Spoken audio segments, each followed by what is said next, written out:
Welcome to the third CarePortal training video.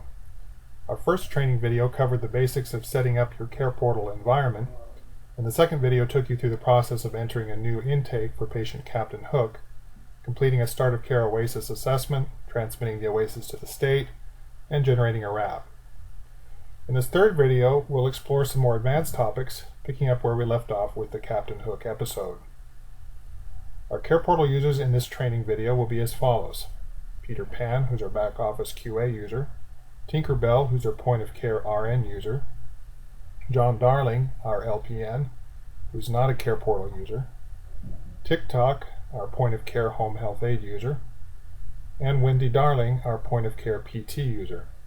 In our previous session, which was training video number 2, we had shown how to process the RAP for Captain Hook, but we had not included any home health aid or physical therapy orders, nor any projected therapy visit counts in M2200. And now we want the orders to show on the 45, so our back office user Peter Pan is going to reopen the January 20th, 2014 start of care in 45 for the point of care user Tinkerbell to edit. So let's go into CarePortal as back office user Peter Pan, and we're going to go directly to the workflow module where we can perform what we call an inactivation to effectively untransmit that assessment that has been sent to the state. So we choose the inactivate option and we find our January 20th, 2014 start of care assessment, and we can click anywhere on this row to select it. It doesn't matter where. And we have the option to inactivate the assessment. Now when we check this checkbox, it also gives us the option to keep the assessment open for editing. This means that we don't want to completely throw it away. We're not inactivating it without correcting it. Typically, unless you want to completely throw away an assessment, we recommend leaving this checkbox checked.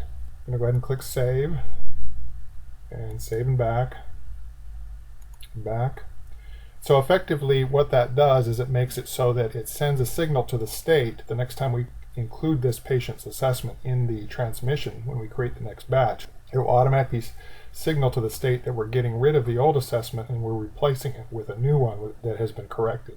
Now that we've inactivated or untransmitted that assessment, there's still a couple more steps we'll need to do to release that so the point of care user can edit it. So we'll go to clinical, we'll choose Captain Hook, and we're going to need to edit the assessment using the pencil icon. Notice it tells us this assessment may not be edited because it has been signed. Now the point of care user could unsign it, but we'll do the job for them so they don't have to do extra work. So we're going to go ahead and click Unsign Assessment, and we'll choose the Amend option because we want to preserve history of the previous signatures. We're also going to unsign the 45 because we'll need to make changes to the 45 also. And we're going to finally unconfirm the 45. And we'll click the Owned by Remote User to send it back to the remote user. Now when we do that, we have the option to send what's called a hot list message, HLM, back to the point of care user to instruct them as to what they need to do. We'll say edit the assessment /45, include HHA and PT orders, and specify the M2200 number of therapy visits. We're going to tell them we think there needs to be 4, so we'll have them initially set it to 4. Now the whole reason why we had to untransmit the assessment is not because the orders have been changed or will be changed, but it's because we're planning to change the M2200 number, which is part of the OASIS transmission. So any OASIS question starting with M that gets changed has to require an untransmission or an inactivation after it's already been transmitted. We're going to mark this as urgent so it pops up on their screen, and we'll finally click the save and exit to submit the hot list message and to send it back to the remote user. Alright, so now we're done with the opening that assessment back up for the point of care user to edit. So we'll sign out of our back office user, and let's go ahead and take a look at where we are in the outline. So we've done this first step where we've opened up the assessment so that the point of care user can make changes to it. So now we're going to log in as point of care user Tinkerbell, T-Bell, and we see that we received this message indicating what we need to do to supply the orders and the 2200 values. In order to make that change, we go to My Open Documents because it's been returned back to us in the point of care, so it's open to me, to Tinkerbell. And I'm going to select that January 20th assessment for Captain Hook. At this point, I could go next to proceed into the assessment, and then next multiple times to reach the end of the assessment where I can change the orders and so forth. But a quicker way of doing that is to jump straight to the orders portion by going to the 45 info button. It'll take me to the same place essentially. I'll click the orders and care plan option. And notice I've got a skilled nursing discipline, and that's the only discipline I have so far. What we want to do is we want to add PT, so we'll click new discipline.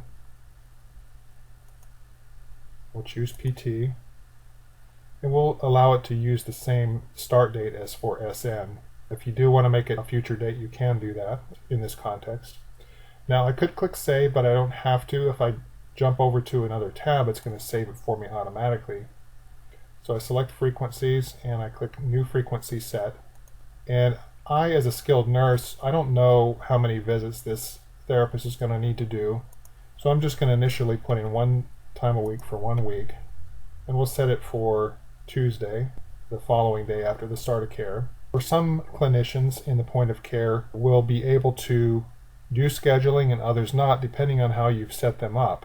If you don't want any of your clinicians to do scheduling or plot visits on the calendar, then you don't have to give that to them as a user.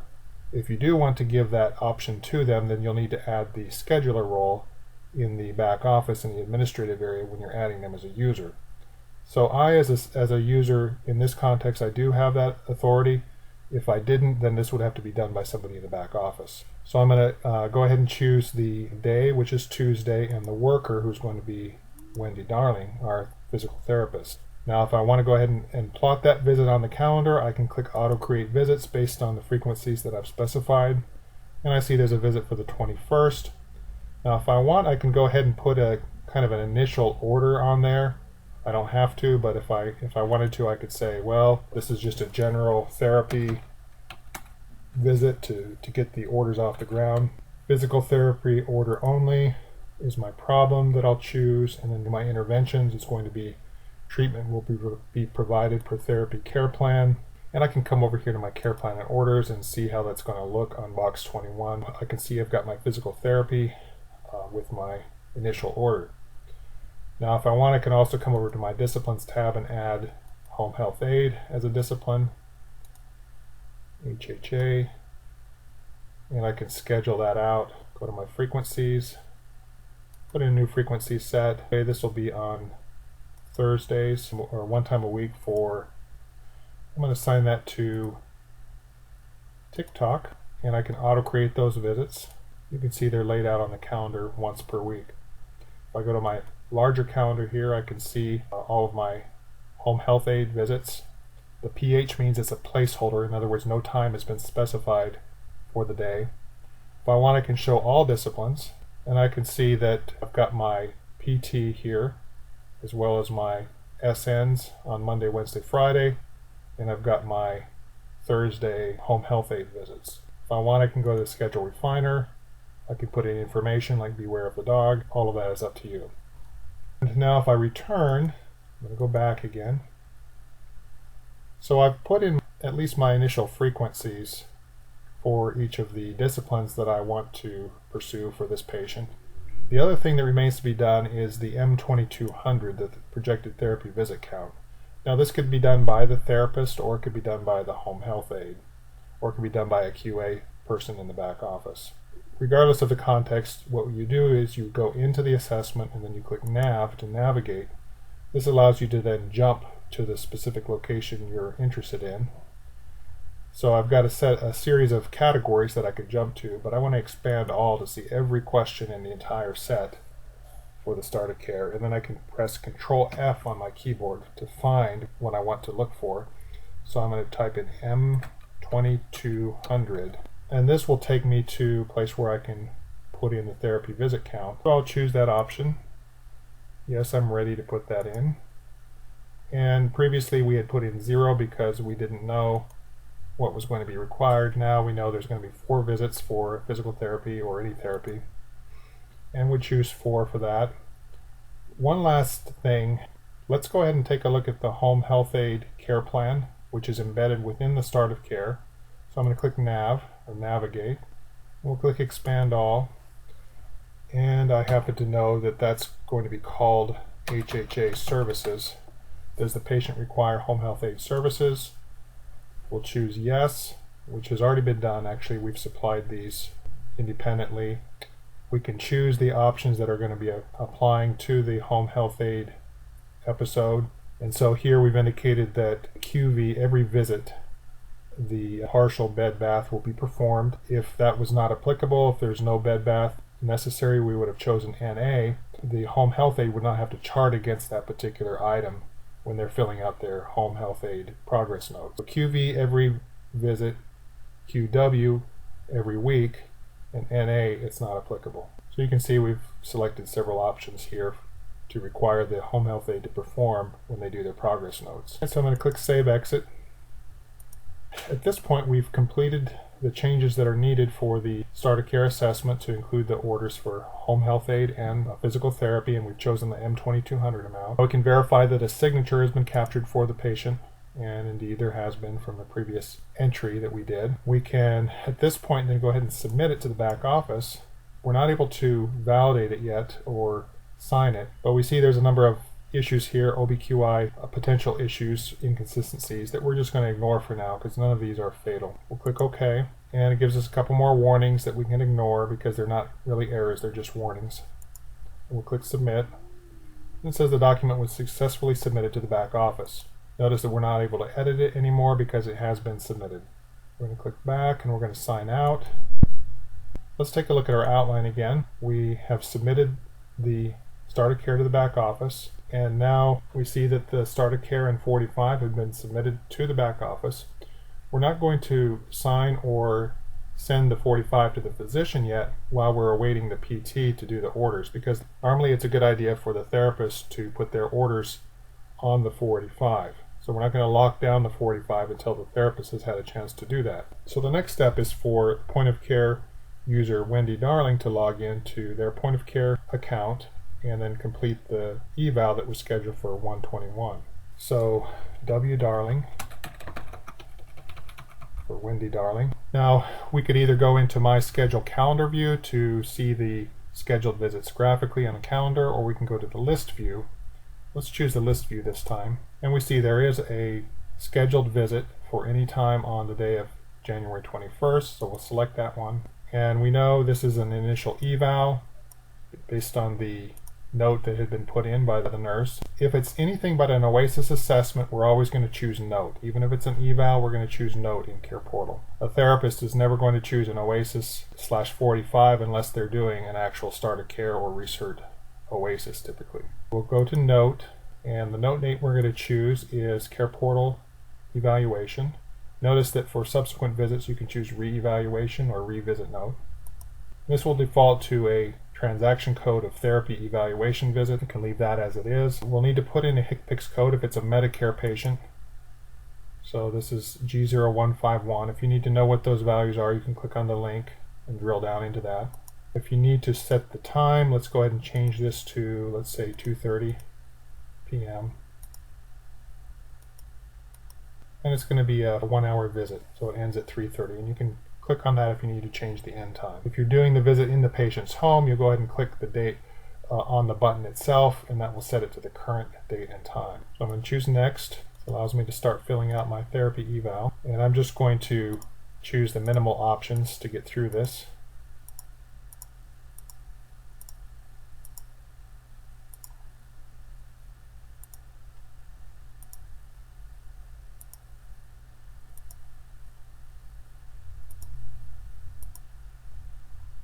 Temperature.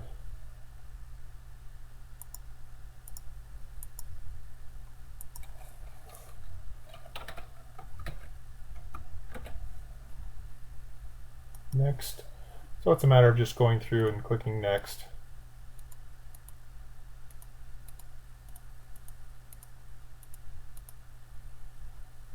Some of these will carry forward from one note to the next. You can change them if you need to. Pain is also one that carries forward. Diabetic foot care plan, no.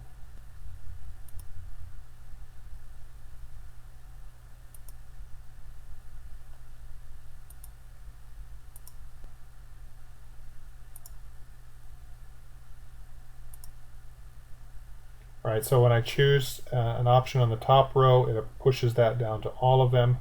If I choose a different option on any of these rows, then notice how that top one disappears because it does not apply to all anymore.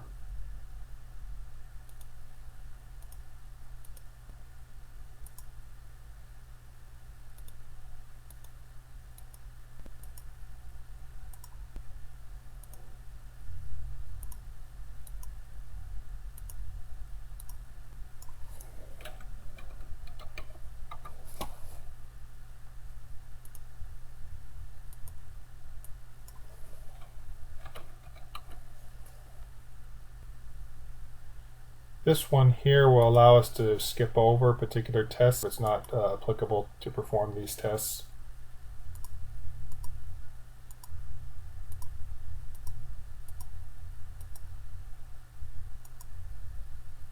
Otherwise, it would take us through those particular tests, AID and SN here. Alright, here's where we've reached the orders portion of the eval. And instead of physical therapy order only, or in addition to that, we could choose something like gait abnormality. And we'll choose a couple of goals. And interventions, therapeutic activities. Could put any level of detail we want in here. Let's go ahead and choose one more problem. Choose arthritis. We'll choose a goal or two.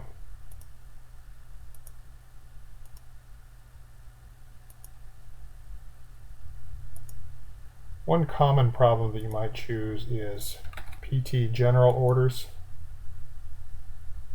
If they're really not categorized, but they're just very common, return to optimal safe functionality within, and then you can double click on that line, and then say 3 weeks, and then press enter to accept that. Interventions and therapeutic transfer training, pain management, teach bed mobility skills. Then we can see what our orders are going to look like.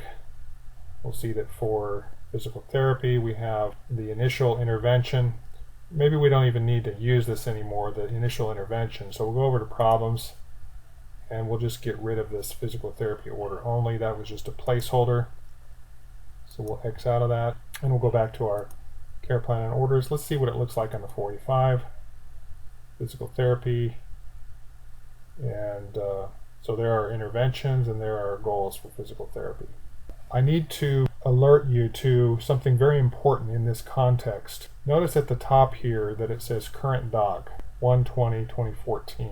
This is available for us to insert our interventions and goals onto because the 45 has not yet been locked down. It hasn't been signed or sent to the physician. But what happens if it has been already signed or sent to the physician and you as a therapist don't get to this in time before that happens? There are two choices only at your disposition. One is to ask somebody in the back office, the QA staff, perhaps Peter Pan, ask them, call them up and say, hey, look, I meant to get these onto the 45. It looks like they've already been signed. Can you have the clinician unsign them so I can stick these onto the 45? Because what's going to happen is once they're signed, this current doc is going to be grayed out and you will not be able to add your interventions and goals. If you come over to your goals and you try to add new goals, add new interventions, you just won't be able to do that. So the only way out of that is either to ask the back office staff to arrange for the 45 to be unsigned, or you're going to have to create a new supplemental order, which is up here. It says new SO. So let's say that you're a week into the episode or 10 days into the episode, the 45 is long gone, it's been sent off to the physician. The only option you really have at that point is to click new supplemental order, and so your orders will go onto a supplemental order instead of onto the 45. It's important to keep this in mind because sometimes a physical therapist will be frustrated when they see they can't add their interventions and goals. Well, the solution is to either add the new supplemental order or to request that the 45 be unlocked by somebody in the back office or the clinician who originally signed the 45. So let's click next. Here's our exercises. We'll choose push-ups to put in there. Have them do 10, 2 sets. And you can see visual cues, VSC. The key is available up here at the top if you don't know what these stand for. Do some crunches, 10 of those, 1 set. You can fill in as many of these as you wish. Now it's going to ask us in the eval itself, did you perform the interventions that you ordered for this patient? If you did, go ahead and click yes, and if they're already set up for you, it'll give you a list. It'll prompt you to select those ones that you performed. This one perhaps I didn't do. This patient wasn't ready, but I do have to specify why I didn't do it if I didn't select either of these 2 columns. Now we've completed that eval. Let's say that we want to capture the patient's signature, so we click on patient signature, give it to the patient, and they sign on this panel here, and then you click save and return. And so that does it for the eval. Now all you need to do at this point is you can either submit without signing it, or you can sign and submit at the same time. Now this is a little bit different from the OASIS assessment, where we were not allowed to sign it until somebody in the back office had reviewed it and validated it.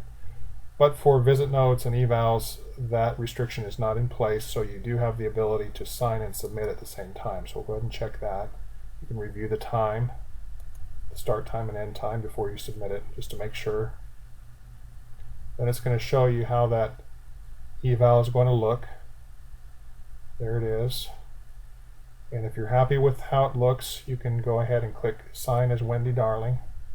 Let's just scroll down here to the bottom, make sure it's all good. Sign as Wendy Darling. We'll click OK. And it's been signed and submitted to the back office. We can scroll down, we can see how that looks here at the bottom. Authenticated and electronically signed by Wendy Darling. Okay, so it's doubly locked down. It's been submitted, so we can't edit it in the point of care. It's also been signed. We'll click back, and we're going to sign out. At this point, let's go back and review our outline. We now find ourselves in the portion of the outline where it says back office user Peter Pan finds the start of care in the work in progress documents, reviews it, validates the assessment, and confirms the 485. This triggers hot list messages to Tinkerbell requesting that she sign the assessment and the 485. Peter Pan does not send the assessment back to the point of care. That is not necessary. In fact, it will cause problems if you try to do that. So let's go back to our login, Peter Pan. And when we go into clinical, we have an option up here. We can either choose the patient if we know what patient we're looking for, but sometimes you'll just want to know, well, what things are outstanding do I need to address? So I'm going to go to my work in progress documents, and I see in this tab all of the unvalidated and unsigned assessments. So this is basically a to-do list of assessments that require some action like signing or validating. In this case, the status is complete on this assessment, meaning that it has not yet been validated. And we do have a user guide entry that shows the status values, what these can be and what they all mean. I'd like to show you that in a second, but first let's just go ahead and validate this assessment. It gives us a couple warnings, but it succeeds, and so we don't have to worry about that. The next thing we also need to do is we need to take care of our 485. There are notes, we'll get back to that later, but for now we're going to go to the 485s and supplemental orders. And we see that the 485 portion of that start of care has not yet been confirmed. But we can see that through the checkbox that has not yet been checked. So now that that's been checked, that should send a hot list message back to the point of care user indicating that they need to sign that 485. If there had been any issues, for example, if a discipline had been entered without any orders, then it would indicate that that needed to be taken care of before you could sign it or confirm it. Let's go ahead and go back home. I just wanted to mention that user guide entry that I was referring to. So I'm going to click on this user guide link, and in this document there is a OASIS assessment status flow. So I highly recommend clicking on this flowchart link to get an image of what these various status values refer to For example, I see in yellow highlight I've got incomplete, complete, validated, transmitted, and billed. So those are my different status values, and you can see at what point in the process these status changes occur and what you are allowed to do regarding signatures and so forth, and owned by back office and owned by point of care at each stage along the way. We also have a flow chart not only for OASIS assessments but also for visit notes and for supplemental orders. At this point, let's go back to our outline, and we see that for the next step, Tinkerbell needs to go and find the 45 and supplemental order in her dashboard and sign them from that context. So let's sign out of Peter Pan's account and sign back into Tinkerbell. And we see we've received a hot list message indicating we need to sign the 45 or the start of care and the 45 for that patient.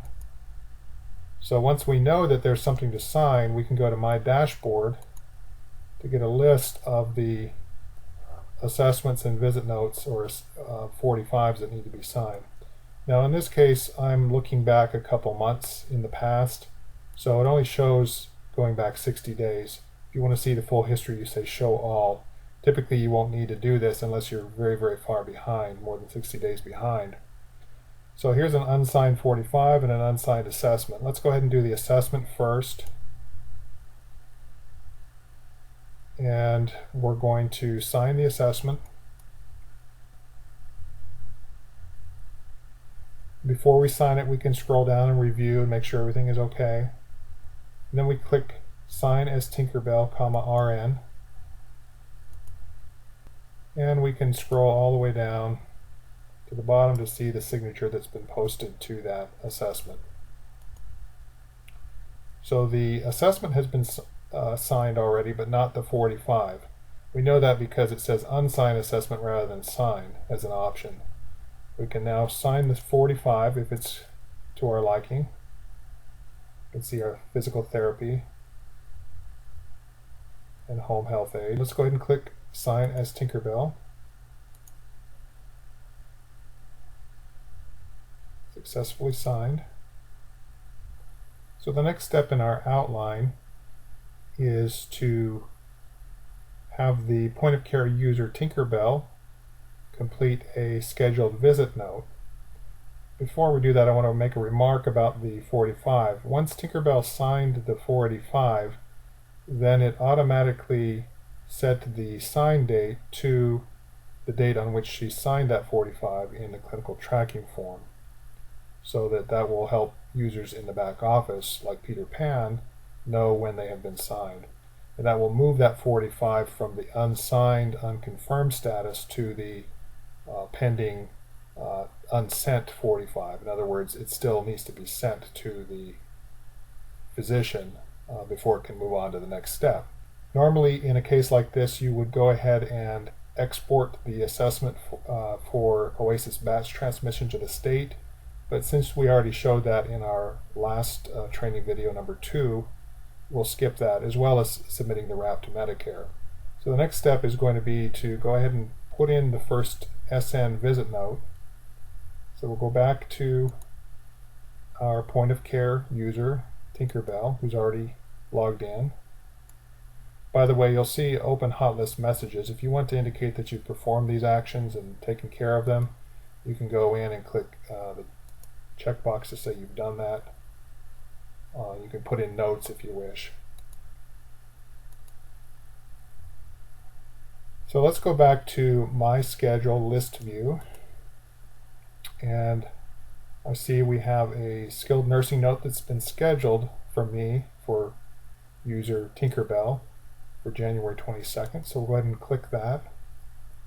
It tells us beware of the dog, and we'll do a visit note. We know this is not a full OASIS, so we're going to choose note. And for our note name, our standard note is going to be CarePortal SN visit note. Now, oftentimes, if there is a missed visit, you would choose miss visit and fulfill the visit using this note name instead of the SN visit note name, just to indicate that you are aware that the visit was scheduled and maybe the patient was not available, refused service, and you can indicate that in the missed visit note. For now, we're going to demonstrate the use of the CarePortal SN visit note. And we can put in the time and start time and the end time if we wish. The HCPCS code can be set from this drop down. We're going to click Next. We can choose regular visit note, regular including HHA supervisory, or including LPN supervisory, or PRN. So depending on what options we choose here, that will dictate what is prompted for in the following questions. For now, we're just going to do a regular visit note. We can put in the temperature and the vitals and so forth.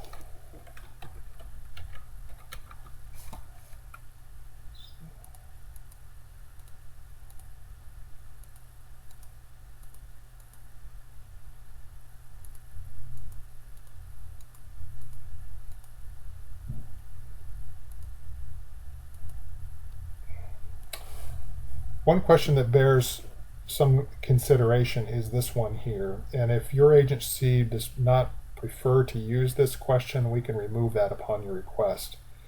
But if you read this question carefully, for any of the following systems I have selected, I attest that I have assessed the systems and have determined that they are within normal limits or without clinically significant issues. This means that if you check any of these checkboxes, that system will be skipped within this particular visit note. So I can reduce the number of questions I'm going to be prompted for simply by choosing a number of these items to skip. But if you don't want to skip any of these, if you want to document fully all of the various systems, then you would check NA, meaning that if NA is selected, all systems will be presented in this visit note.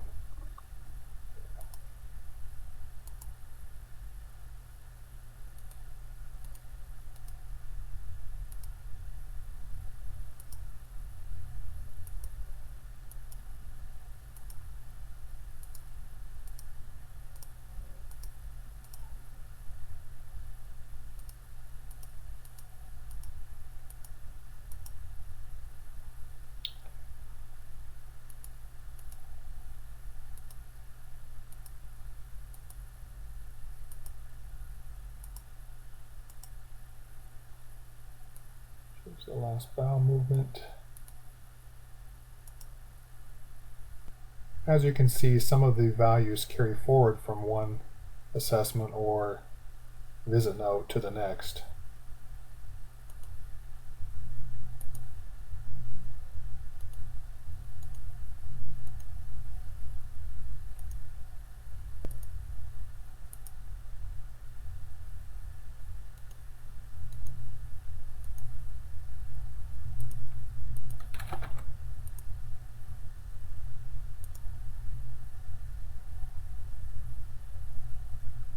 Here we're going to say yes, we're ready to enter our interventions. So here are our skilled nursing interventions. Some of them we're going to mark as performed, others assessed, instructed, and perhaps if neither applies, then you can say, well, the patient was not ready or did not understand.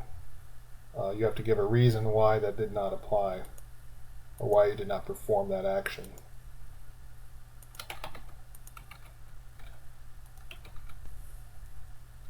Ways to see process tracking sheet, we'll skip that. And we could put in supplies here if we wish. I'm going to skip that. Discharge summary, this would apply only if you're not doing a discharge summary and you're in a different discipline than the one who did the OASIS. We'll click finish, and that brings us to the end of the visit note. We can go ahead and get the patient's signature if we want. And we can click Sign Submit. Let's say though that we were in the middle of our visit note, and before I click OK to submit this, I want to make one more change. Up at the top of every question in the visit note is an O, little yellow O icon for the care plan. So if we needed to make changes to the disciplines or the frequencies, problems, goals, and interventions, we could do that in this context. Notice though, you cannot put them on the 45 if it has already been locked down. So if I go over to my goals and interventions and I try to add some, notice it's all grayed out. But if I did want to change my interventions and goals and problems and so forth, or my frequencies, I could do that simply by clicking New SO, New Supplemental Order, and that would open it up with the current date of the visit that I'm doing, so that this supplemental order would take on the date of the visit and would allow me to put in my interventions and goals for that date, effective on that date. So I'm going to save exit, and I'm going to go ahead and submit and sign it.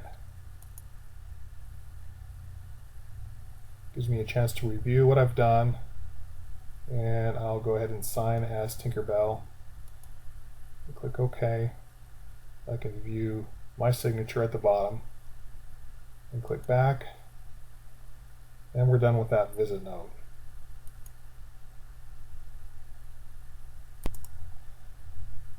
Now getting back to our outline, we see that the skilled nursing note has been submitted to the back office. Now we're going to have Peter Pan review that note.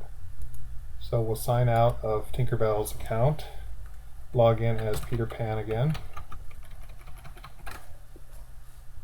Clinical, work in progress documents, and we can see unconfirmed unsigned notes. So the note itself has been signed. We'll see that Tinkerbell has a complete note.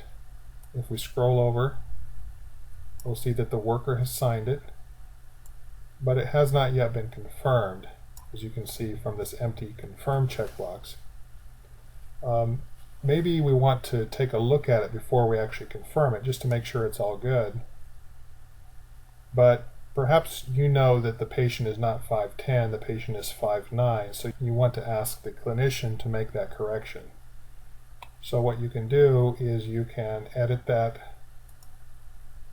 visit note, and you can either unsign it for them ahead of time or just send it straight back to have them unsign it. So we'll click the To Remote option and say, please change height needs to be 5'9". Now it depends on your policy within the agency whether you're going to make the clinician make that change or whether you just go ahead and do that in the back office, but in either case it has to be opened up and re-signed either way. It has to be re-signed by the clinician who originally did the visit note. So I sent that back to the point of care user. I'm going to go back, home, sign out, Tinkerbell,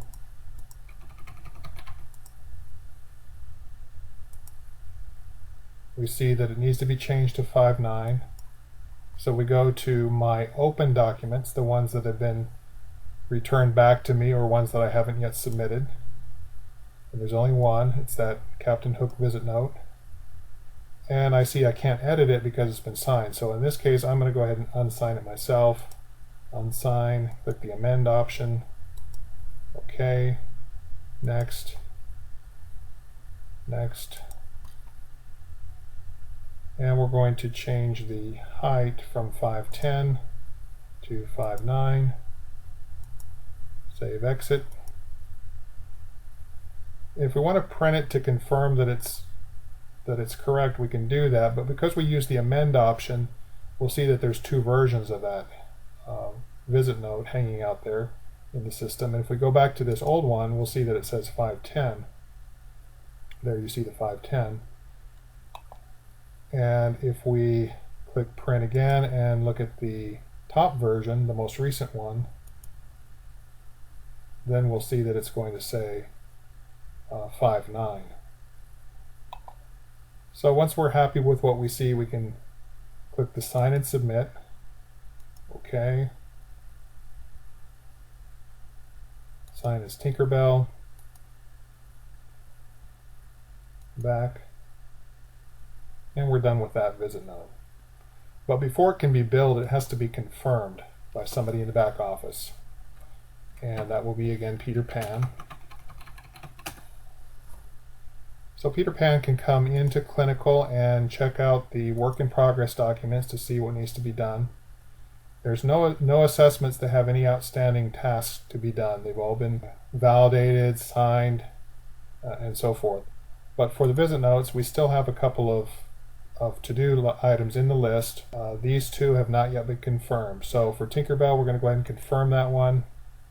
And notice when you do that, it removes it from the list because it's now been confirmed. And we'll do the same for the PT eval. And there you have an empty list, which is a good thing. We can now come over to the unsent 45s and suborders to see which 45s are awaiting being sent to the physician. See that there's the Captain Hook 45. If we want to view the 45, we can click on this link here and see the different versions of it. It's been signed and unsigned more than once. So there's our current version. We can review it. If we're happy with it, we can go ahead and go into tracking over here, this link tracking. It's already been confirmed, so now we're able to mail it off or fax it off to the physician. Depending on your license privileges, you may be able to go ahead and fax it off directly using the fax icon that will show up to the right of the order type here. So if I click the fax, it allows me to put in a cover page instructions and then click send, and it will automatically go off to the physician's fax number.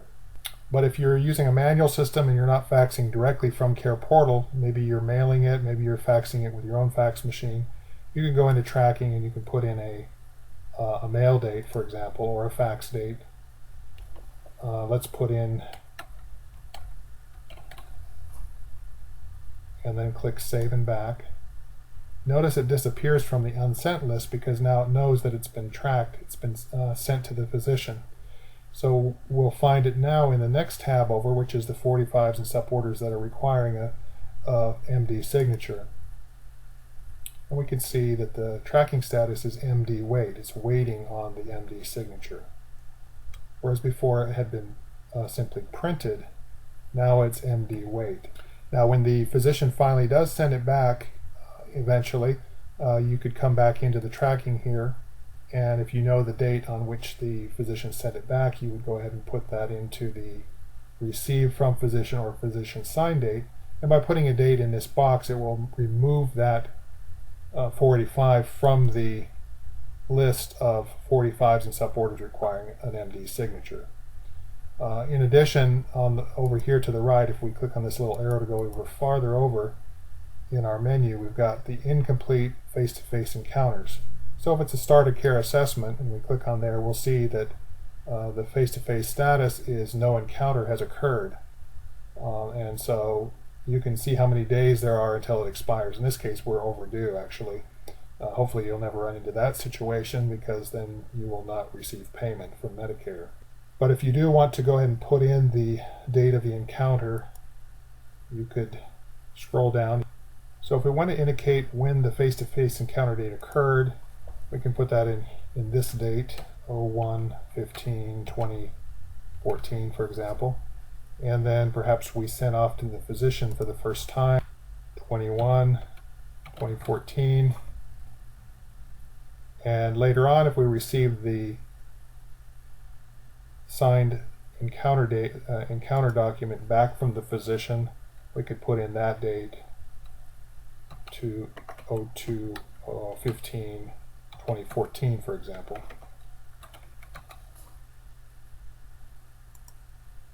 Once we put all those dates in there, then it's not going to show on this list anymore, because everything that's required has been done for that face-to-face.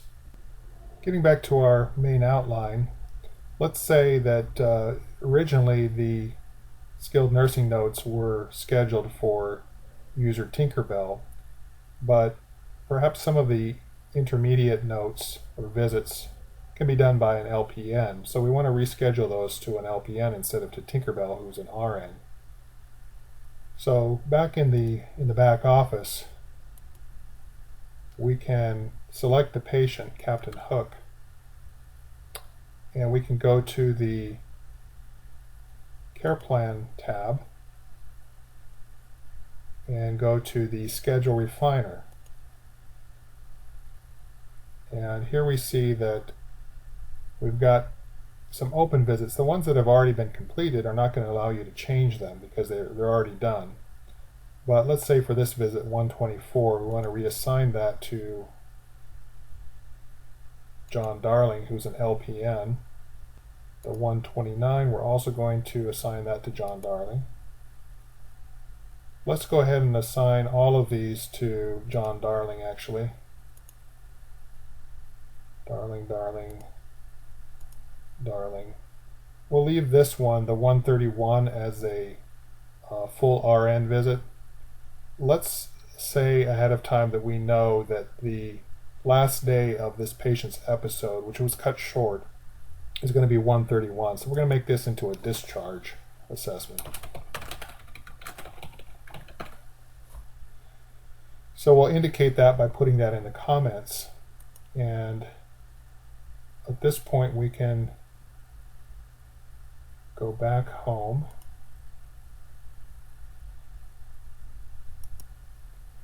And if the LPN had his own device and was using point of care, they would just go ahead and do those visits on their device, just like the other visits we showed a few minutes ago.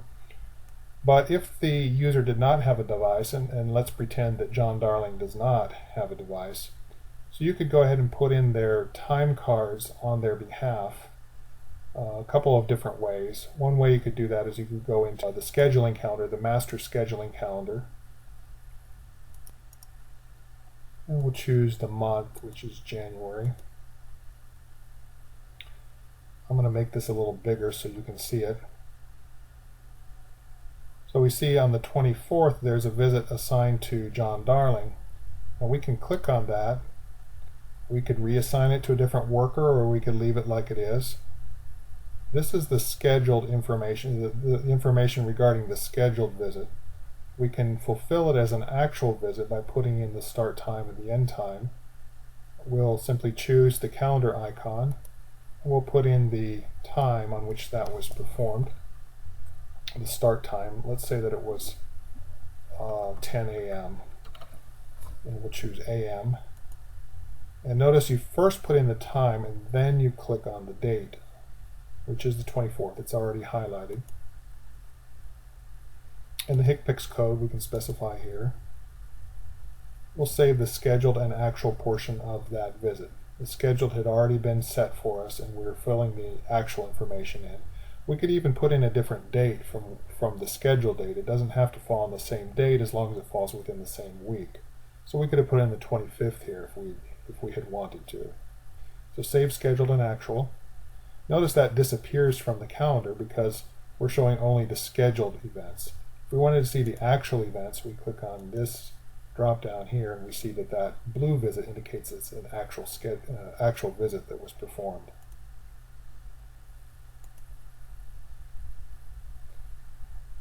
So we have a couple of the John Darling ones, and let's just say that this is gonna, we'll just leave the dates and times as they are.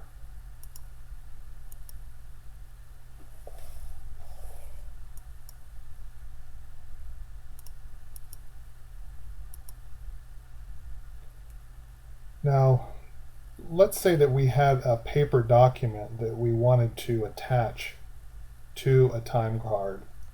Now, that's not something that can be done in this context, but I will show you another way that you can do that within clinical. So I'm going to jump back over to clinical. If all you care about is putting in the times and getting these off for billing, then this is a perfectly adequate solution. Just come in here, click on them, put in the times, and then you're done. But if you want to go ahead and attach a scanned document to your visit, let's say that the LPN turned in a paper note and you scanned it and you want to attach that, then you go back to main page and you can go to clinical, Captain Hook, And you could go into the calendar here and see for this patient that there are visits, red visits, meaning that they're past due and have not yet been fulfilled. These ones have been fulfilled as shown by the blue coloring behind them. And if they have a little yellow, highlight that's a little lighter than the background, that indicates that those are basically just time cards without any clinical content in them. So if you did want to attach a visit to them, you could click on one of these and then use the camera icon to pick a document and upload it to become part of this visit document. If you'd like to complete this visit, one that hasn't yet been fulfilled or even marked as a time card, you could click on here and notice that it says record visit in the drop down as a default, but you can choose other options like remove if you want to remove the scheduled visit from the calendar, if you want to move them around and so forth. But by default, we're just going to jump into that visit, and we can choose note, and we can choose a note name of CarePortal SN Visit Note. If we want to put in the full documentation, this would be the option to use. If we just want to put in a time card to say that the visit was fulfilled and we're not putting in the full clinical information because it was on paper, we can choose the time card SN Visit option. Pick PICS code, click Next, and we can put in whatever information we want. There's only one box to put information in. If you choose the time card option, you click Finish, and you can choose to select a file, and perhaps you've got an image that you want to attach to it or a scanned document that you want to put on there, and you can do that. All right, so those are different ways of fulfilling scheduled visits. Now the final visit is if you put your mouse over there, you can see it says discharge assessment. We're wanting to discharge the patient early. So the next step in our demonstration will be to sign out of back office, sign into point of care as user tbell. We're going to go to my schedule list view, and we see the 131 visit there. We'll choose it. It says discharge assessment, so we know we're not going to be doing a note, we're going to be doing a full OASIS. And we'll choose an assessment name of 9, discharge from agency. Now I want you to take note that there is an option here. It says no visit performed. Sometimes when you do a discharge OASIS, you're at the patient's home and you do a full visit and you capture clinical information from the patient's condition at that time. But in other cases, you will not be at the patient's home. You're just simply doing the paperwork to discharge the patient from the agency. So notice here, as it stands, if I don't check no visit performed, then I am required to put in the visit start time, the visit end time, the service journal transaction code, and so forth. But if I choose the no visit performed, then it's going to remove those options so I don't have to put them in. So let me go ahead and choose the visit performed. I'm going to put in the information for the full visit. And so I'm going to click Next.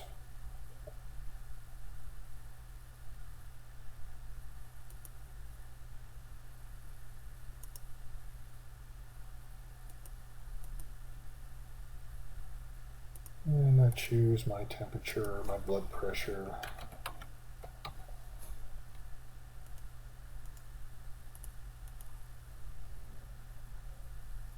Let's see.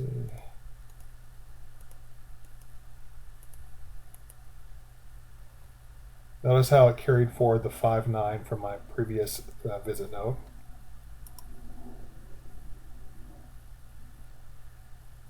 Put in immunization information. Records indicate flu vaccination administered on 1/1, so I say yes. No pneumococcal vaccination, so I'm going to say no.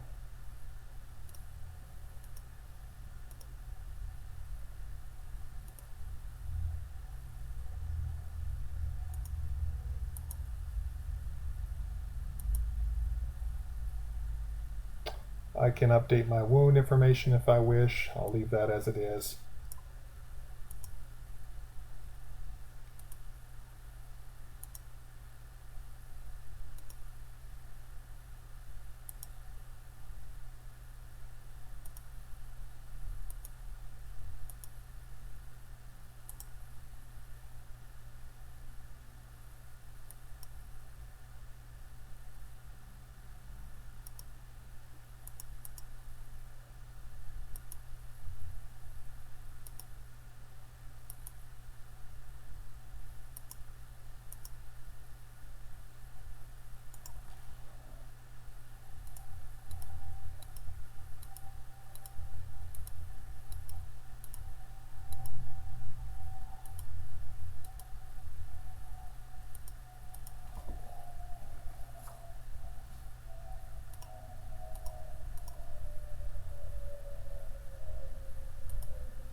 And January 31st is our discharge date.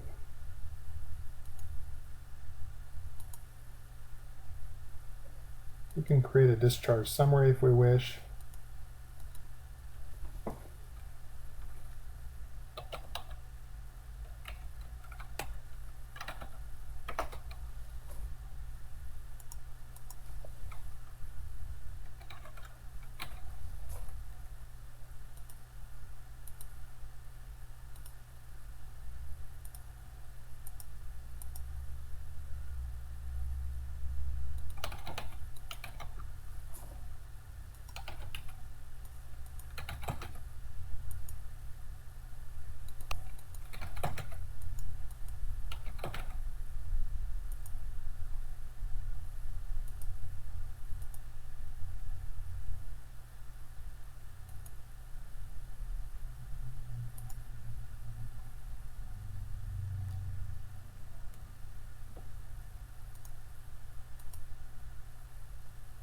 Since we're doing an actual visit, we'll need to indicate what has been done during this visit.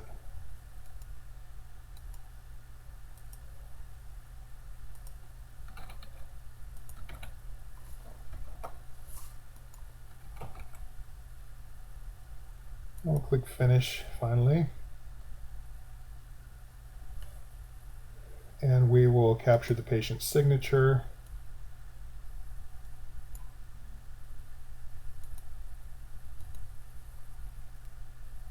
We'll submit that assessment. Some inconsistencies that are just warnings. We'll submit it with some warnings, and we're done with that assessment.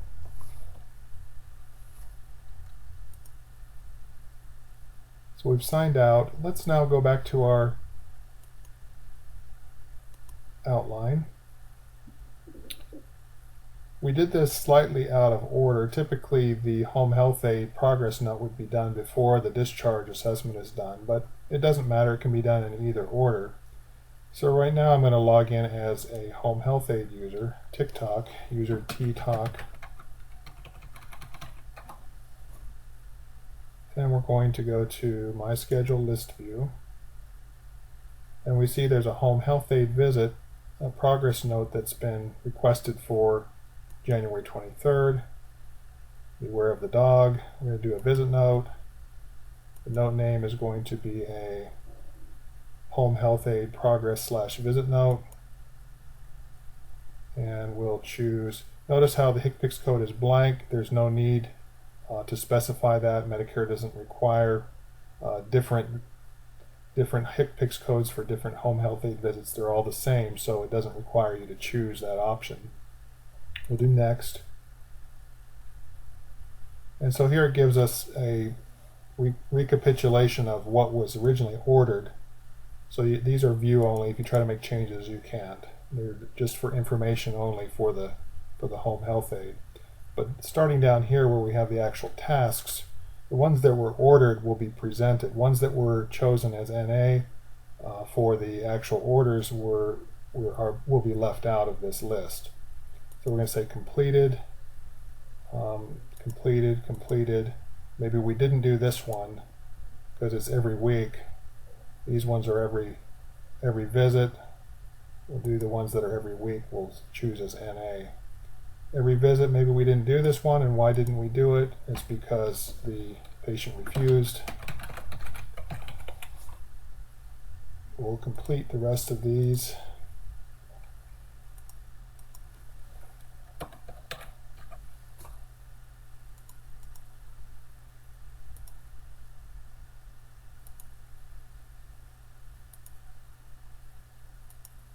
Next. Looks like we missed one.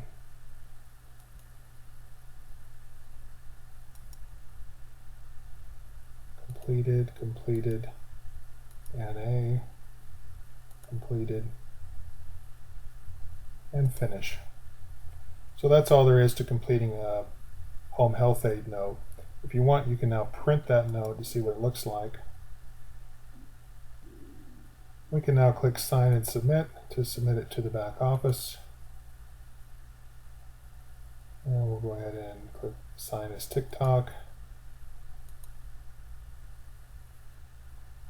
Now, when it's printed in the back office, it's going to be prettier than that. That was just the basic list of questions that we're prompted for. So we're going to go back to the back office, sign out, sign in as Peter Pan,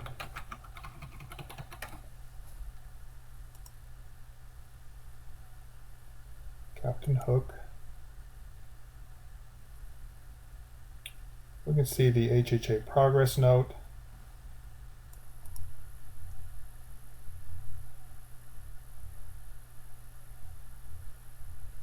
To see the nicely formatted home health aide progress and visit note, we simply click on the option under the document column.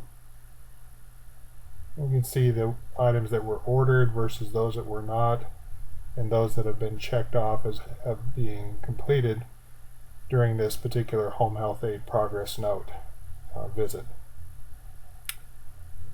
You can see the details, including the home health aide signature.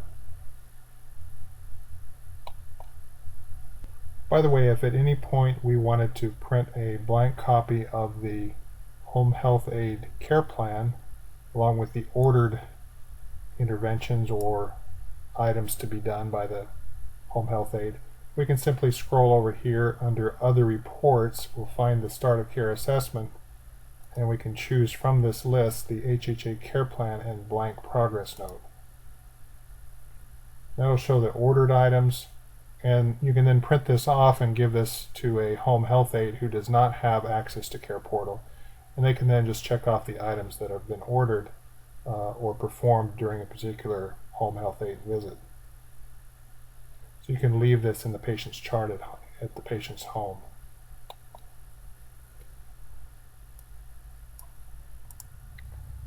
Getting back to our outline, one last item that we need to take care of is the supplemental order option. We showed you how to create a supplemental order from within a visit note to change the patient's orders, but let's say that you wanted to change the patient's medications on an ad hoc basis, not necessarily in conjunction with a visit note. So you come over here to the patient's chart and you go to the 45/supplemental order tab, and in this tab there's an option that says create supplemental order. Now this particular view is available in the point of care if you select the patient name from the patient list after you sign into your point of care menu. And once you've selected the patient, then you can come to this view where you can go to the patient's chart and the 45/supplemental order tab, and you can create a new supplemental order if you wish. For example, if I wanted to add patient medications, I could say, well, on the particular date that I'm interested in, perhaps January 27th, we want to choose the primary referring physician, which defaults to the main the primary physician for that patient. We can choose a different one if they have others on file. We'll choose next. You can put in comments and notes if you wish. You might want to say, for example, no need to sign this order, or return this order. Maybe this is just a communication only note that you wanted to include, or perhaps the medications is just informational. So you click next. You can optionally choose to change your orders, interventions, and goals and such. We do next, and here we can put in new medications if we wish. If you're changing an existing medication, you would put in medication to change. Otherwise, you could put in a new medication and say, for example, aspirin chew. So chewable aspirin, St. Joseph, 81 milligrams, and we'll put in a start date of January 27th, and daily. So that's a changed or a new medication that you can add to the patient's med list. If you wanted to change an existing one, you could put your cursor inside the medication to change. This patient only has 2 medications on file already, but we'll choose one of these. And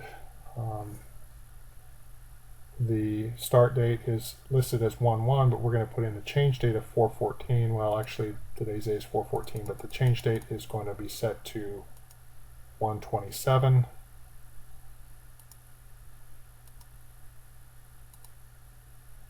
And if you'll notice over here, there's a checkbox column that says, do you want to include this in the supplemental order report or not?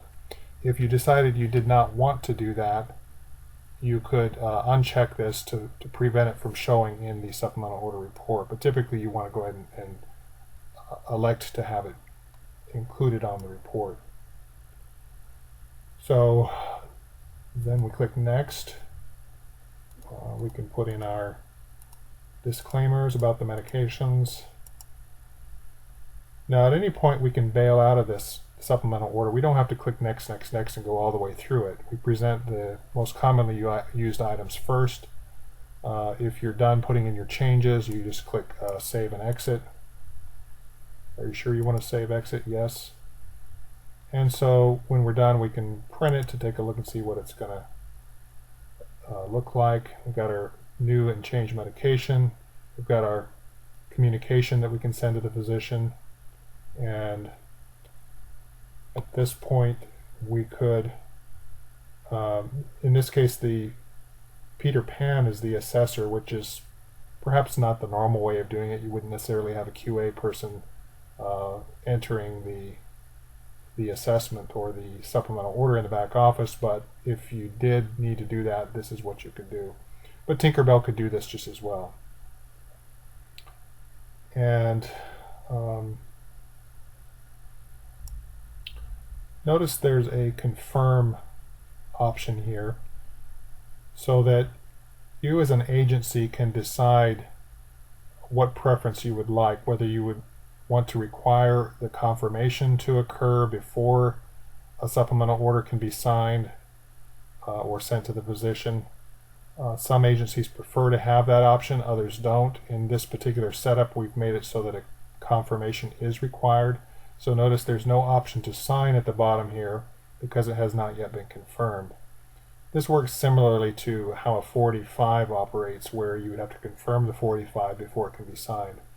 If this had been done by a point of care clinician, the point of care clinician would have to submit it to the back office first, and then somebody would have to review it and confirm it, just like this. And then now it's saying, oh, it's ready to sign. It's giving me a hot list message automatically saying, I'm the one who's confirming it, but I'm also the one who needs to sign it, so that's why I received this message. So now I see the option to say sign supplemental order. And you'll see that it's not signed yet, but it will be if I click sign as Peter Pan. And there's my signature. Now if I'd like, I can go ahead and track that. I can either track it directly within the patient's 45 supplemental order tab by going to tracking here, or I can do like I showed earlier by going into the work in progress documents to see a list for all patients of the ones that need to be tracked. And I can put in a sign date or a mail date. Various options are available to me. And so then if I click Save Back, I'm going to find that it was mailed out. If I go to the clinical option to go to Work in Progress Documents, I'll see that it shows up in the 45s and supplemental orders requiring an MD signature. And when I'm done, when I've received the actual signature from the physician, then I can go into tracking and clear that out.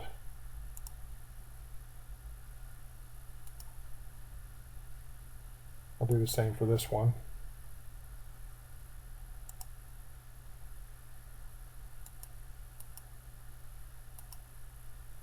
And now I have a clean list. So when I'm done with my day's work, I should have nothing in any of these lists. Now in the real world, you will have items in these lists because you're waiting on physician signatures, you're waiting on workers to sign, you're working on various items to review, but in general, your objective here is to keep these lists as small as possible. Now at this point, we've completed our discharge assessment. We've done some visit notes for various disciplines. We're now ready to process the final claims for Captain Hook. So there's a couple ways you can do this. You can go into the patient to check to see if there are any errors in the integrity section. But an easier way is to go home and navigate to billing. And then you can get a list of claims to be billed for all patients.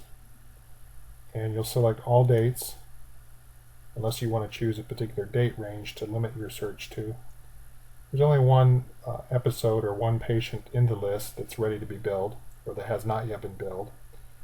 To see if there are any errors or warnings that we need to be aware of, we can click on Display Errors and Warnings.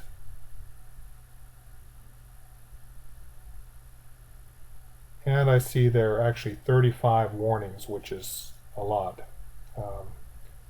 Most of these you'll see, if you click on them, are letting you know that there's a bunch of scheduled visits that haven't been fulfilled, because we scheduled out for the whole episode, but we only did a few days worth of the episode before we entered the discharge.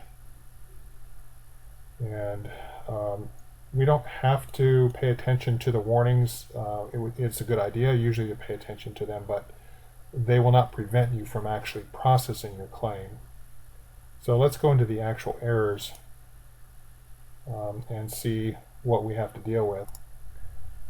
So I see several errors that need to be taken care of, and most of them are self-explanatory.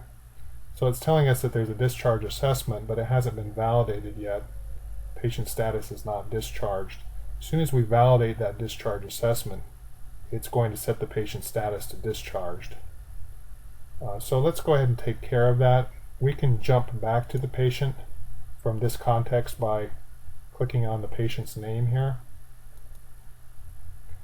And there we go back to our patient's chart. And you'll see that we have a status of complete, meaning it hasn't yet been validated.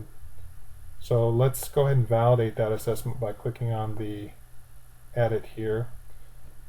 This is one way you can do it directly by going into each of these and making the changes as needed for this patient. But perhaps an easier way to do it globally for all patients, again, like I've shown in the past, is to go into the work in progress documents. And we see this one here that says that the status is complete. So we can simply validate by clicking this checkbox here. And it says, as a result of validating this assessment, the patient's status has changed from admit to discharged. These are simply warnings that can be ignored.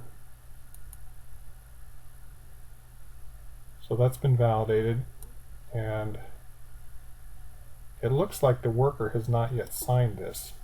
I guess that's something we had overlooked. So in order for us to proceed, we're going to have to actually go back into the point of care, and the point of care user should have received a notice saying that the assessment is ready to be signed now that's been validated. So let's go to Tinkerbell.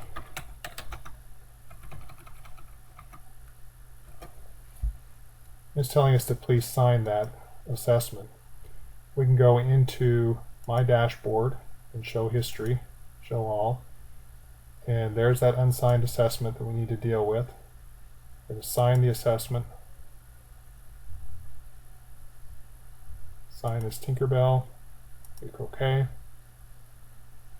Verify that it was actually signed at the bottom. There it is. Back. Alright, so let's sign out of Tinkerbell again and go back into Peter Pan. Clinical work in progress documents. So this list is empty here, which is good. Let's go to unconfirmed and unsigned notes. Looks like we have a couple here that need to be confirmed still. If we scroll over, we can see whether they've been signed or not. The worker has signed this one. The time card, the SN time card, is irrelevant. It's not applicable. There's not a way to sign an actual time card. So we don't have to take care of that, but we do need to confirm it. So let's go ahead and confirm this visit note, which removes it from the list. We'll confirm this one also, and it removes that one from the list too. Alright, so let's now go back to our billing. Go to claims to be billed, all dates, and let's take a look at our errors and warnings again. Okay, now we see that there are no errors, there's 0 errors, so we could process this claim right away. We see that there are quite a few fewer errors than before because all of the scheduled visits beyond the discharge date are now being ignored. Let me click on this link and it will tell us more details about these errors. There is an unscheduled, there's a scheduled HHA visit that hasn't been fulfilled. The actual number of therapy visits is fewer than the expected number, 4. These are all just warnings again. They could be clues that something is wrong that you need to address, but they will not prevent you from processing the claim. The NPI of the physician is not found in the PICOS database. We use a dummy physician, that's why. We ordered only 1 therapy visit, but we projected 4. This particular issue, the episode has at least one billable supply, but the HIPS code ends with a number indicating that no supplies are to be billed. We recommend that you use Manage Assessments to edit the January 20th assessment and select the Require Supplies and Claim checkbox. So what happened here was that when you first enter an OASIS assessment, you have the option to select, do you want to include supplies in the claim? And if you neglect to do that, and then you end up putting supplies in the episode, supplies that are billable, then it's going to flag you with this saying, well, the HIPS or the HIPS code should end with a letter rather than a number if there are supplies to be billed. So you really ought to edit that selection so you get a letter at the end instead of a number. So this is a lot to take in. We can break these down one at a time if we jump back into the patient's record by simply clicking on the patient's name. And we can review those warnings and errors, or those warnings in this case, by going to the Integrity tab at the top here. That'll show us a list again, the same list that we saw before, but just in the patient context.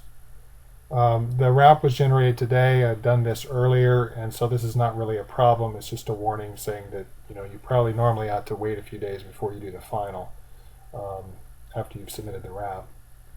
Medicare eligibility has not been checked. We can't check for this patient because this is a dummy patient, so we'll ignore that one. But this one here should probably be addressed. The scheduled HHA visit 1:30. Perhaps there was a missed visit situation here. So let's go into the patient's calendar and we'll find the HHA visit for 1:30. We're going to choose the discipline HHA. And we see, sure enough, there's a red visit there indicating that it's past due and it's still scheduled but hasn't been fulfilled. So knowing that this action here is record visit, that means that we can click into it and we go to the note option and we can say note name is missed visit, and we'll choose next. We say that this is HHA, no answer to the door, NA, RN notified, yes, and we'll click finish. And the transaction code will be missed visit, so that will make it non-billable and non-payable. We'll click Save Exit. And now we see that for HHA, the orange shows up indicating that it's a non-billable missed visit. But we'll no longer see that in the integrity errors. So if I go to the integrity list, we don't have that warning showing in the list anymore. The actual number of therapy visits performed is fewer than the expected number. Sometimes there's really nothing you can do about that. It is the way it is, and so we can just pass on. But this lets you know in case you fail to put in some visits that you should have been putting in. And we have the same situation here, but this just alerts us that we can adjust our orders if we need to, in case we had miscalculated the number of therapy visits that were supposed to be done. This one here is, we are going to deal with this one. And the way to deal with it is, as it describes, you need to go into Manage Assessments. So there is a Manage Assessments option under the administrative area. And this is kind of a special use option to go into admin. Most users will not normally need to do this on a daily basis, but if you need to, it's there. So there's the administrative tab, and then you go into Manage Assessments. And you find your start of care assessment. It said the episode starting assessment, so that's typically either a start of care or a recert, sometimes a resumption of care. You click Edit, and then here where it says Require Supplies in Claim. Again, this should have probably been done when the start of care was originally entered, but now that it's been transmitted, this gives you a backdoor to edit an option that normally would not be accessible after it's been transmitted. So we're going to click Save, and it gives you a warning. It says you're dealing with a transmitted assessment, but we know that's okay. It's a special backdoor for us. We're going to go back into the integrity list, and notice that we've cleared out that warning. The rest of these warnings are incidental and not of any great concern. So we're going to go back to the patient. It says Return to Claims to be Billed. Remember, we were in the claims to be billed list, We selected this patient when we wanted to go to the patient record. Now we want to return back to the main list, and we're going to display errors and warnings, and now we're down to 6 warnings and 0 errors, and that's as good as it's going to get for this particular patient. So we're going to say include in claim, and it's going to give us a chance to review the warnings again, and if we're okay with that, we click OK. Now in the real world, you're going to have quite a few patients episodes listed here, but for this demonstration we've only got one, so you're just going to check that one. But in a normal situation, you're going to go check down the list to check the ones that you wish to include in your next claim batch. Now at this point you can view the Medicare claim list that would be generated if you were going to actually send this to Medicare, and we can see that there's Captain Hook, and it tells us what the HIPS code is, what the value is, and those types of details. You would see a list of patients if there were more than one that you had selected. You can also view the Medicare claims in UB04 format. This is just to give you a chance to review what the claim is going to look like before you actually send it to Medicare electronically. If you want, you could save this off using the disk icon. You don't have to do that, but because it will actually save it for you automatically in the claim batch. So you can review what it looks like before you actually send it off. And when you're ready to send it off, all you have to do is click Submit Medicare Claims, and that will actually directly transmit it to Medicare, and you don't need to do anything further. It will automatically include that in your claim batch log. The claim batch log is available if you go back and you go to Claim Batch Log, and it's going to give you a list of the claims that have already been sent. You can also click on this camera icon to see what that claim might have looked like when it was transmitted. And this ends training video number 3. We hope you have benefited from this, and feel free to submit a help desk ticket at any time by going home here to the main menu and clicking on the help desk link in order to submit a question or a concern to our staff, and we'll get back to you as soon as possible. And of course, we always recommend the use of the user guide. Go first to the user guide and see if there are any answers to your questions, and if not, then feel free to contact us through the help desk. Thank you very much.